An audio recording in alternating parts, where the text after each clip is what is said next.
The episode begins with Tooru declaring herself the ultimate maid. Yes, as it says in the name of the anime, this is a show about maids and people with fetishes in the area. In this case, Mrs. Kobayashi has a fetish in the area, and for her, Tooru considering herself the ultimate maid is blasphemy. Then Tooru shows her a magazine where there are some cute maids, but nothing compared to Tooru. Kobayashi says this is actually a job vacancy notice, and they're real maids, and Tooru is just a dragon. Then Tooru gets angry, cause she already has a job, she's a streamer on that purple site, that YouTubers are afraid to say the name, must be like a swear word for them. And just to tease her, Kobayashi says Tooru is looking like a freaking airplane, cause she's so fat. However, Tooru feels praised by the comparison, as she still doesn't fully understand what airplanes are.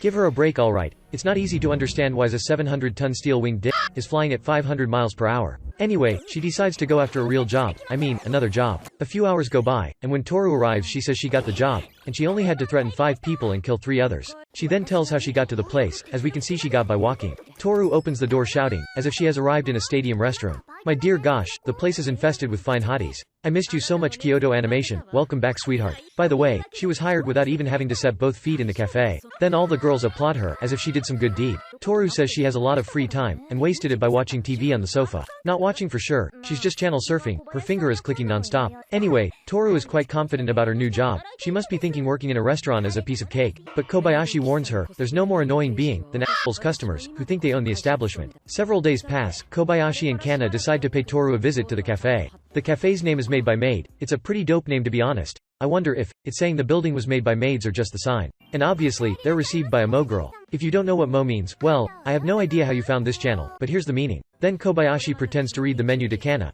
I say pretend, cause it's visible that there's nothing written in this fancy leaflet. I'm sure that isn't even the menu. This affected Kanna so much the girl is crying. Out of nowhere, she has a terrible headache. I think she just made that up to change the subject. They then decide to storm the restaurant's kitchen. In normal situations, this would be a serious mistake. But here, they only find Tooru cooking Food War style, with better animation than 95% of fight animes. Look at this bro. Tooru in cook-made uniform is like, wow, not to j*** off, more like to worship to. She's so cute, even the other cute girls consider her the cutest. Tooru greets her friends. This anime is so full of culture, they even make a reference to the painting the screen. Funny how this picture kinda reminds me a little of your sister. Anyway, she realizes she's not working as a maid, but as a chef, a position well known for not being stressful at all. It's time to rewind for when Kobayashi enters the cafe. She gets pissed pretty quickly for not being called a master. She sits down again in the same place she was. What a bunch of weirdos.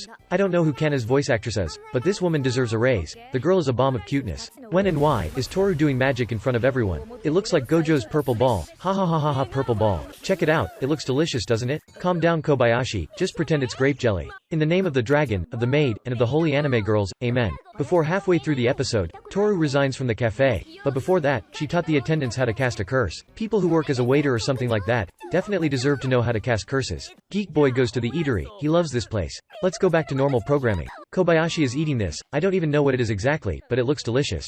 They're watching the morning news, it's probably called Good Morning Japan. Journalists are not very creative. Apparently, someone took a piece of this mountain, like someone taking a piece of cake. Tooru goes mad about it. This is where she and Kobayashi first met. Of course that was done by a dragon, they just need to find out which one. It wasn't the weird goth nerd, it wasn't the pee-wet nurse either, so Tooru concludes it can only have been one person. She hits first and asks later, like the police and an alcoholic dad. Elma explains it wasn't her either, and she's curious to find out who did that. While they're talking, this other dragon girl watches the city Spider-Man style. Then she appears floating. Is it weird to say those giant claws weren't what caught my attention the most about her? I mean, it was other giant things. Elma makes a force field, at least I think it's a force field. I'll never complain again, when characters scream their move's name in a battle shonen. She smiles like a psycho, and goes after Tooru. Ilulu tries to attack Tooru, but she defends and kicks her to Narnia.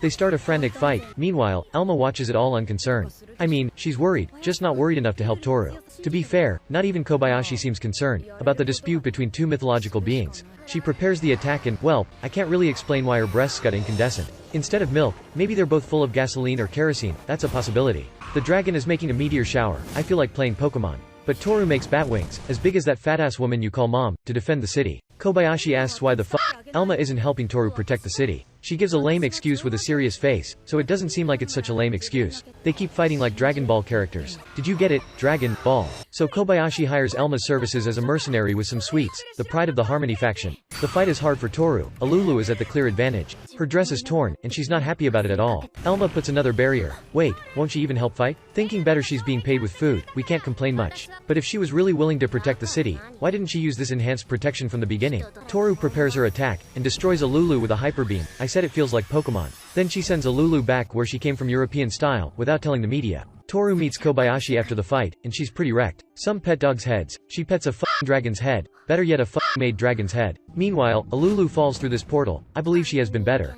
Then we see Lukoa talking on the phone. Ow boy. How do I unsee an NTR there?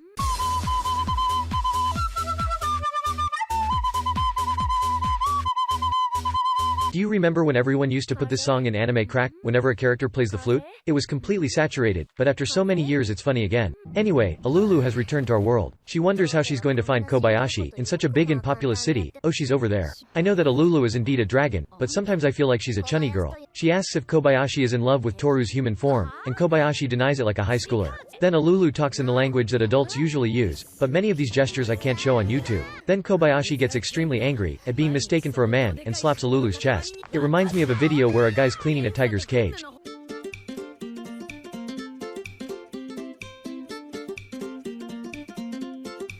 Anyway, they end up taking the last train together. Ilulu opens her heart and tells all her feelings, so that Kobayashi understands all the pain and suffering she's been going through cause of him. She's not paying attention though. As revenge, Ilulu makes Kobayashi have a Oh boy, I've read this part in the manga. The next episode begins with Ilulu playing with humans. That's what I just said, you deaf ass.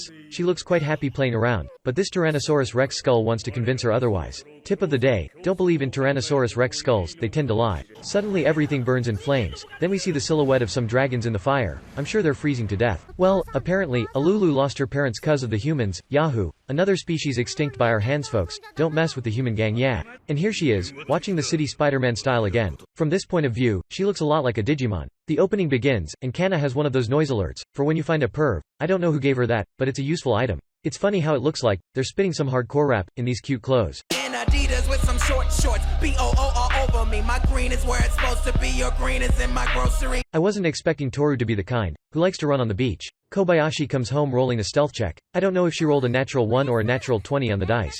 Tooru approaches wearing only a towel, and for the first time in her life, Kobayashi feels something popping out of her panties. Who could imagine? Just get a dick, and Kobayashi becomes a generic harem protagonist right away. Poor Tooru doesn't understand a damn thing anymore. Bro, this girl definitely likes Peter Parker. On second thought, she's talking to herself in the middle of the night. That's pretty sad. Kobayashi is having trouble sleeping, after realizing how hard it's to piss with a hard cock. Anyway, the next day she wakes up, and finds Kanna sleeping beside her. And here comes another generic main character reaction. How about we watch some TV? Olympics atmosphere guys, today's theme is canoeing. Not gonna lie, canoeing looks so much fun. From that we go for hugs, lay on the lap, more hugs, break into the bathroom while someone takes a bath. Wait, what? Night comes, and Tooru invites Kobayashi for a drink. After a while Kobayashi feels funny, and realizes Tooru put something in her drink without her noticing. That's literally a crime. Love potion, huh? Exactly the crime I was thinking of. She says she noticed a bigger volume on Kobayashi's pants. Tooru takes off her clothes, which makes Kobayashi completely lose interest. Even I knew maid clothes are Kobayashi thing, if ya know mean. The next day, Kobayashi has 3 holes down there again, instead of 2. That's why I always say, 3 divided by 3 equals the bathroom door symbol. After that we see Ilulu running, but from whom? No, that's him, the pedophile vampire priest, Kotamine Kirei. Oh no wait, how come she tripped? She can fly, why would she even bother running? Anyway, I doubt you guess who ended up finding Ilulu by chance. Not enough just being a weirdo, the guy is still like a drunk weirdo. Fuck the fuck off. This jerk is wearing a cat's contact lens on the street. Do you think you're in an anime event, Wait right up. If he's really telling the truth, and I think he is, he's one of the good guys. Kobayashi ignores whatever he's saying, and throws a car alarm at the priest, then she runs off carrying Ilulu. She's a lot stronger than what I'd expect from a 5'3" tall woman. It's so clear this guy's on the good side, he can't even understand what Kobayashi is doing. For him, she's just a local junkie. Even Ilulu, the saved one, doesn't understand shit. Now Kobayashi is trying to make Ilulu, talking like a mother speaking to her introverted daughter. That wasn't a joke, it just really looks like it. After that, Ilulu begins to break down mentally. What a weak-ass mind. I just realized, Kobayashi actually managed to evade a superhuman, while carrying a dragon on her back. Impressive indeed. Here he is, ready to fight. And when he attacks them, Tooru arrives mad as a hatter. I don't know if she'll be of great help. I mean, Ilulu closely fought to Tooru, and got destroyed by the vampire. To show how kind she is, Tooru helps him with his breathing problem. Now he's not breathing at all. The problem has been resolved, except for Kobayashi who passed out. She reflects a little on life, and then wakes up. There is Ilulu crying out. Has she been crying since Kobayashi passed out, or she started crying when she saw her waking up? They seem to be sharing a pretty good time together, don't you agree with me, Tooru? Ilulu kinda is a Kanna version for adults. Kobayashi asks if she can fix the tail, the claws, and the basketballs she has taped on her chest. Then Tooru explains, Ilulu is already working hard to keep the mammary glands this small. BT dubs, she can easily fix the tail and claws. Like a complete newcomer to being a human, Ilulu needs help with the most basic things. If you're in so much need, I can help you with that Ilulu. Hehehe, you all get it? I just made a joke about sex, intercourse, copulation, freaking, mating without reproductive intent. Tooru is planning what to do with Ilulu, since they were fighting at the beginning of the video. Plus Tooru is cleaning the house, while Ilulu sits watching TV. Tooru has a manual on how to behave like a human. Step 1, have hands. The manual's mistake is not saying exactly how many hands. Step 2, wear human clothes. Preferably your size, but if it's not possible, no problem. Well, I wouldn't say those are everyday clothes, but are definitely for humans. An oversized shirt and thigh-high socks, that's the pajamas of girls with fans only. She says, those who don't work don't eat. Then Toru's face got more veins than a pea. She's had enough. She says she's still slightly upset by the way Ilulu appeared. Come on Tooru, are you really gonna make a big deal out of that little fight, that by chance almost destroyed the city? I think you're overreacting. The night comes, and so does Kobayashi. Ilulu says she knows what she wants to do. She wants to make babies with Kobayashi. I don't know, I'm pretty sure this doesn't count as a job. If it does, I'm hiring. Mad as a hatter. If you like the video, hit the like button and subscribe. I'd like to ask you to watch at least 2 videos of the channel in a row because it helps me a lot. Also make a friend watch this video too. Use violence if necessary. Follow me on Twitter and Instagram. Bye.